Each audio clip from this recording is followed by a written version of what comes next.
1000 € de cartes Pokémon japonaises, qu'est-ce que ça fait? Et bah c'est ce que vous allez voir aujourd'hui parce que je vais simplement vous présenter ma collection de cartes Pokémon japonaises d'à peu près un peu plus de 1000 €. Je vais vous montrer pourquoi je collectionne tel ou tel item et vous allez voir que je fais principalement du scellé. Vous êtes sur Laserfeu Pokémon, la team, j'habite au Japon, c'est pour ça que je collectionne les cartes Pokémon japonaises.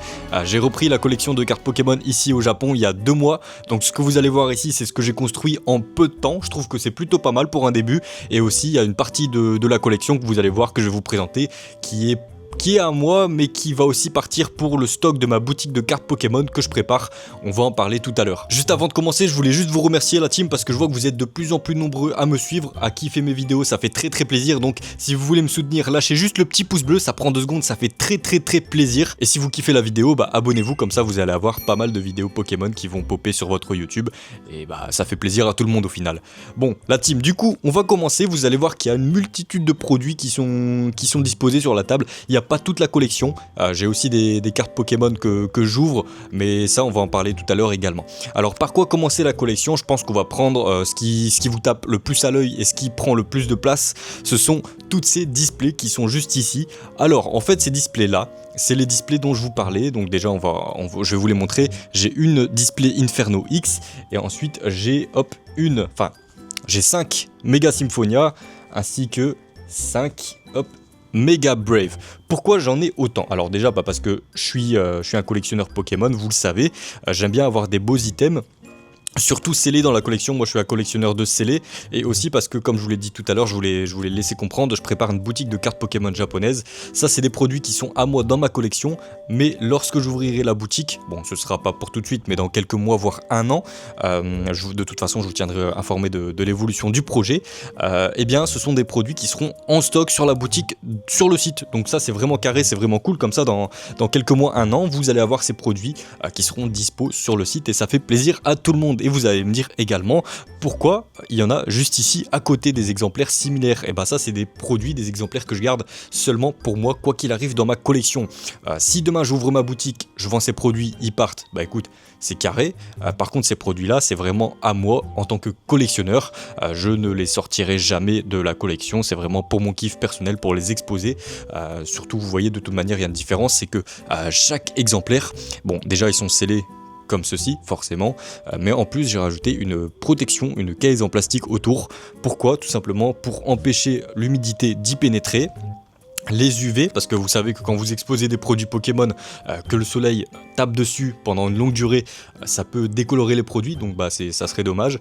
Donc ça enlève ça retire les UV, ça enlève l'humidité, il n'y a pas de risque de poussière, d'égratignure, et bah dedans bah ça bouge pas, vous voyez, donc ça c'est vraiment carré, c'est à l'abri de pas mal de catastrophes qui pourraient arriver. Par contre je suis en train de penser à m'acheter, vous savez ça c'est des petites cases un peu en plastique souple.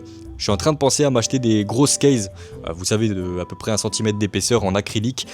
C'est plus joli pour exposer dans la collection et par contre ça coûte plus cher. Donc je suis en train de voir, c'est déjà 25 € la protection, donc il y en a déjà 75 pour 3 displays. C'est un peu dommage. Et aussi avant d'attaquer, de continuer sur le reste que vous voyez qui est étalé juste là, pourquoi j'attaque avec le récent?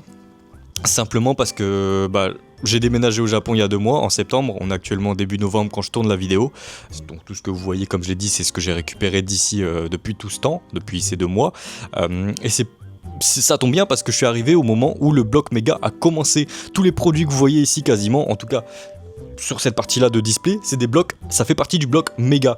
Et donc moi je me suis promis qu'à chaque nouvelle édition de cartes Pokémon qui sort, j'allais m'acheter minimum 2 displays pour ma collection perso, c'est-à-dire que je m'en garde une que je vais protéger en plus comme celle-ci qui sortira jamais, j'en garde une pour l'investissement parce qu'on va pas se le cacher, Pokémon aujourd'hui c'est également de l'investissement, donc pour plus tard pour moi perso la revendre ou même l'ouvrir si j'en ai envie, me faire un kiff, hein, on sait jamais si dans 5 ans on sera tous contents d'avoir un display Inferno X à ouvrir de côté, ça ferait toujours plaisir.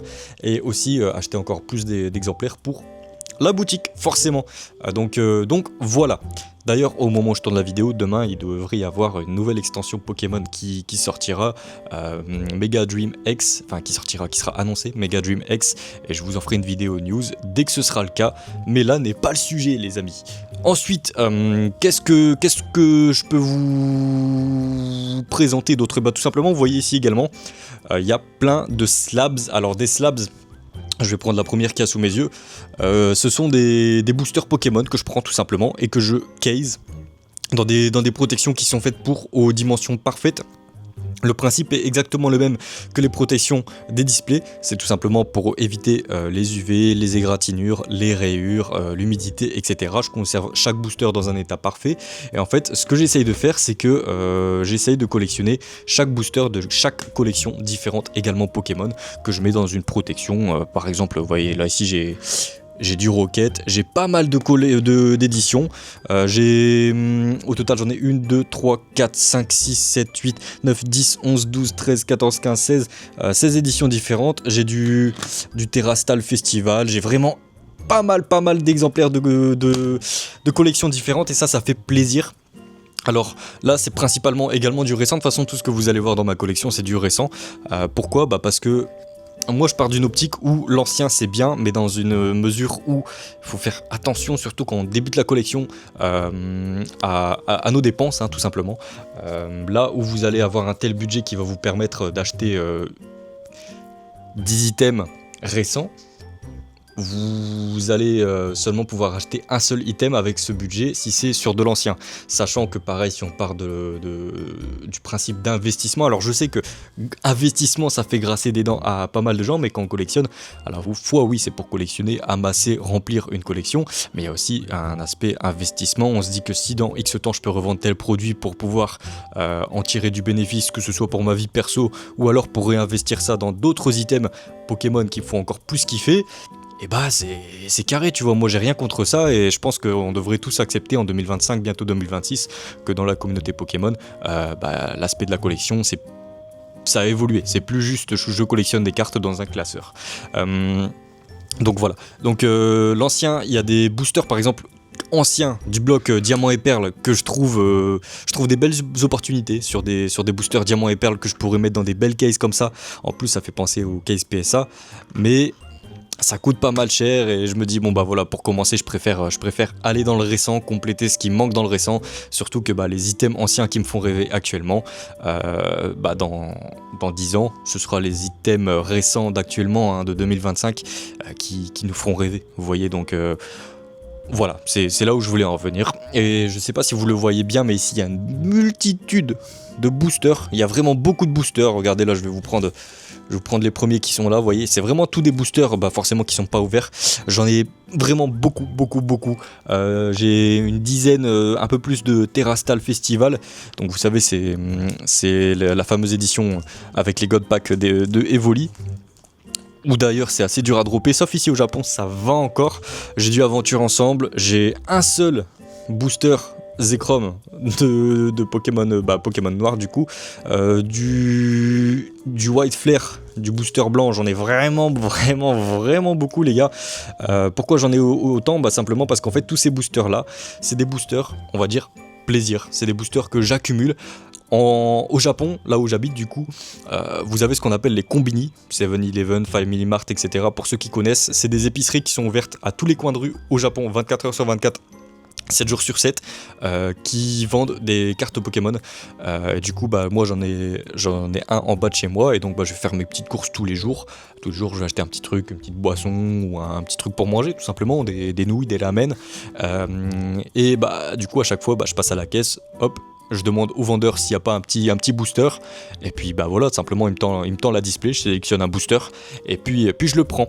Donc ça en fait c'est simplement pour moi, pour me faire kiffer. Si un jour il y a un bel événement, par exemple je sais pas, on dépasse les 100 abonnés sur la chaîne, je me dis vas-y, je peux me faire une petite ouverture pour moi, pour me faire kiffer, célébrer ça, ou sortir carrément ça sur YouTube et faire une belle grosse ouverture avec vous, ça fait toujours plaisir. Donc ça c'est aussi l'avantage, c'est qu'à chaque fois je les prends dans différents combini, et c'est en fait comme je vous l'ai dit, le vendeur tend la display et c'est moi qui choisis le booster. Donc au-delà, en termes de quota, si vous voulez, en termes de quota de gros hits, on est au-dessus d'une display toute simple. Pourquoi? Parce que si je vais dans tel combini qui a une display A, que dedans, par chance, je prends un booster dans lequel il y a un hit et que après je repasse le lendemain et c'est une display B qui a été changée parce qu'il n'y en a plus dans la A et qu'on m'a mis une nouvelle display et que je reprends un booster où il y a un hit. Je sais pas si vous comprenez vraiment ce que je veux dire, mais en termes de pull rate, en termes de chance d'obtention de hit, on est beaucoup plus élevé forcément vu que je tire ces boosters sur des displays différentes qui ont été décelées. Tout simplement. Là où dans une display, j'ai un quota à respecter, enfin un quota respecté de hits qui sortent. Donc voilà, en termes de valeur, on va revenir juste après, mais il faut que je termine avec ce petit item qui traîne sur le côté. Tout ça, en fait, si vous voulez, je pense que vous connaissez, hein, vous avez aussi ça en France, c'est les petites cases un peu en PVC, en plastique, vendues par Pokémon officiel. Moi, ce que je fais, c'est que je prends pas de classeur. Pourquoi? Parce que les classeurs, honnêtement, ça prend de la place et c'est cher. Moi, en fait, je suis assez maniaque, mais sur chaque édition, je veux la ranger par édition. C'est-à-dire que moi, je veux pas avoir un classeur dans lequel je mets telle édition plus telle édition. Non, moi j'ai un classeur, par exemple, j'ai ouvert du Inferno X, je veux un classeur pour Inferno X. Sauf que ça coûte très cher d'acheter un classeur par collection. Donc moi, ce que je fais, c'est que je m'achète ces petites boîtes, tout simplement, qui sont plutôt carrées, de la part de The Pokémon Company. Hop, ça coûte à peu près 500 yens ici. C'est pas à peu près, ça coûte 500 yens, donc en France, ça vous fait 3 € normalement, oui 3 €, et en fait je range toutes les cartes, donc il n'y a pas les doublons forcément, je range toutes les cartes de la collection sous sleeve, je vais vous sortir celle, ouais non là il y a des protèges, vous voyez. Donc ça c'est sous sleeve, je les range par ordre alphabétique, ensuite je les range dans la boîte qui est à l'effigie de la collection, ça c'est bien, c'est qu'à chaque fois qu'il y a une nouvelle édition, ils sortent la boîte à l'effigie de la collection, donc là vous voyez Inferno X, et c'est le même design, donc ça c'est carré, comme ça au moins moi j'ouvre mon armoire de collection, je vois ça, je sais que dedans c'est du Inferno X, là où un classeur Pokémon ça serait peut-être juste tout noir, et enfin bref. Je trouve ça plus clean, plus carré, ça prend moins de place, c'est tout aussi bien. Et puis après les gros hits que j'ai, bon là ils sont pas sur la table, mais je les mets sous sleeve et top loader dans une boîte à part. Pareil toujours pour pouvoir les conserver proprement. Donc les gars, ça c'est l'état de la collection actuelle. Il y en a pour à peu près, comme je vous l'ai, de toute façon c'est pas un mystère, c'est dans le titre, et je vous l'ai dit au début, il y en a à peu près pour plus de 1000 €. Sachez qu'en yens on est à moins de 1000 € parce que l'euro vaut plus cher que le yen. Donc ici au Japon, moi je suis avantagé. Si j'achèterais ça en France, forcément j'aurais pas tout ça, mais ça fait partie des joies d'avoir de l'euro et d'être français qui habite au Japon, donc c'est plutôt carré. En tout cas, dites-moi les gars, votre item préféré parmi toute la collection. Je sais que c'est qu'un début, je commence tout juste, ça fait que 2 mois que je suis dans la collection de cartes Pokémon. Mais moi c'est quelque chose qui me fait kiffer, et aussi sachez que j'ouvre, hein, là moi je collectionne le scellé parce que je trouve que c'est des beaux produits qui s'exposent plus facilement et qui sont plus satisfaisants à avoir, mais j'ouvre aussi, hein, là j'ai des displays que je vous ai pas montré, mais j'ai des displays là dans l'armoire à côté où c'est ouvert, il y a des ouvertures carrément sur la chaîne qui arrivent, donc vous voyez je fais les deux, mais principalement je suis dans le scellé. Voilà les gars. Je vous l'ai dit tout à l'heure, lâchez le petit pouce bleu, ça vous prend 2 secondes, ça me ferait très plaisir, ça me soutient. Si vous kiffez Pokémon, les cartes Pokémon principalement japonaises, abonnez-vous, je vous sors des vidéos très régulièrement et comme ça vous serez informé de l'actualité, on va discuter des choses qu'il faut savoir. Et puis si vous voulez, rejoignez-moi sur Insta parce qu'à chaque fois que je reçois un nouvel item qui rentre dans la collection, je vous fais une petite story et comme ça voilà, on peut même discuter ensemble si vous le voulez. Allez, gros bisous la team.